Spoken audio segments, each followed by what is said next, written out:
Tensions around the Greek debt crisis and the situation concerning the euro have intensified since the European summit on October the 26th. Here with some predictions on what to expect next is INSEAD Professor of Banking and Finance, Jean Dermine. Welcome back to INSEAD Knowledge. Good morning. It's not just Greece. Greece is sort of the first or emblematic of other countries like Ireland, Italy.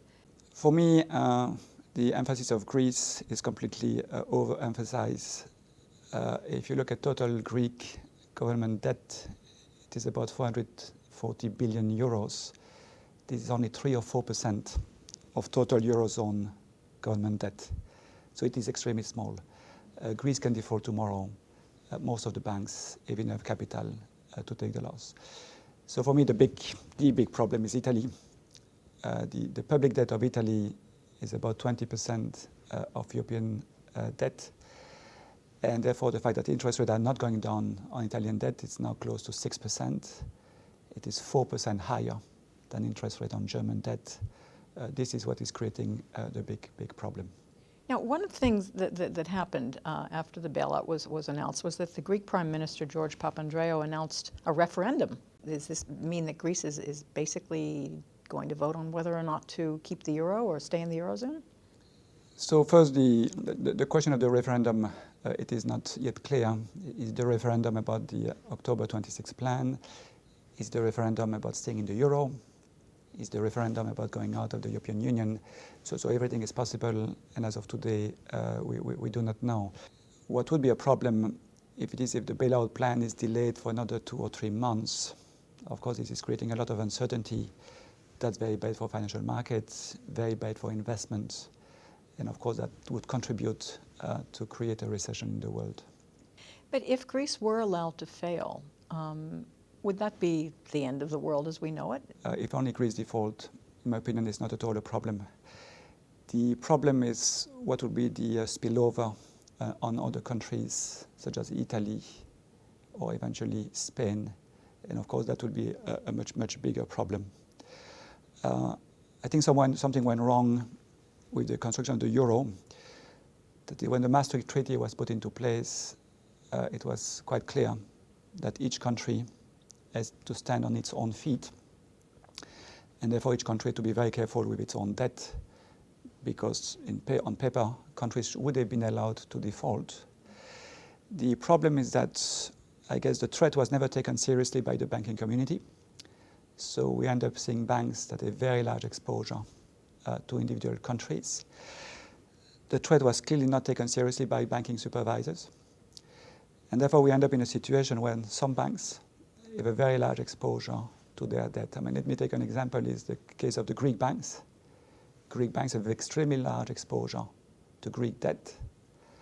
That does not make sense. We are in the Eurozone. You would expect banks to diversify their risk to all debt of different countries. That does not happen. So for me, it's both a failure of the banks not taking seriously the threat of a default and a failure of banking supervisors allowing banks to have such a massive concentration of debt. Is the euro at risk? My opinion is that as of today, politics dominate the euro. So if you ask me today, I do not believe that there will be soon a breakout of the euro, because I believe that the debt is manageable.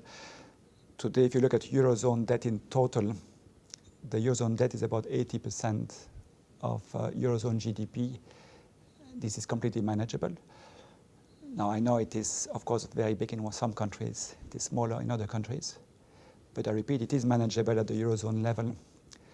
And therefore, this is why I still believe that collectively the various countries will make the necessary effort to keep the euro together. I think clearly in the medium term, it would be very dangerous, let's say, to let a big country default. The spillover would be enormous. And therefore, I think today everything has to be done to make sure that countries do not default. If I take a more medium-term perspective, I would be in favor of changing the treaty, making it very clear that countries can default. Therefore, banks, financial institutions should be advised to diversify their holding on government debt. And I would be very much in favor of making banking supervisors totally independent. But let me end by asking you, how do you think this is all going to turn out? I believe that two conditions are going to be needed to calm the market. Number one, some countries, and number one, Italy, should come with a credible 10-year plan to explain how they are going to meet the deficit, to explain over 10 years how they are going to meet the aging demographics in their countries, pension, rising healthcare. So we need 10-year plan, credible 10-year plan. And then number two is the, of course, very big issue of economic growth. Okay, when is growth going to come back? And that, of course, as of today, there's a major question mark. So are you optimistic? I'm still optimistic. Professor Dermine, thank you very much for being with us on INSEAD Knowledge. Thank you.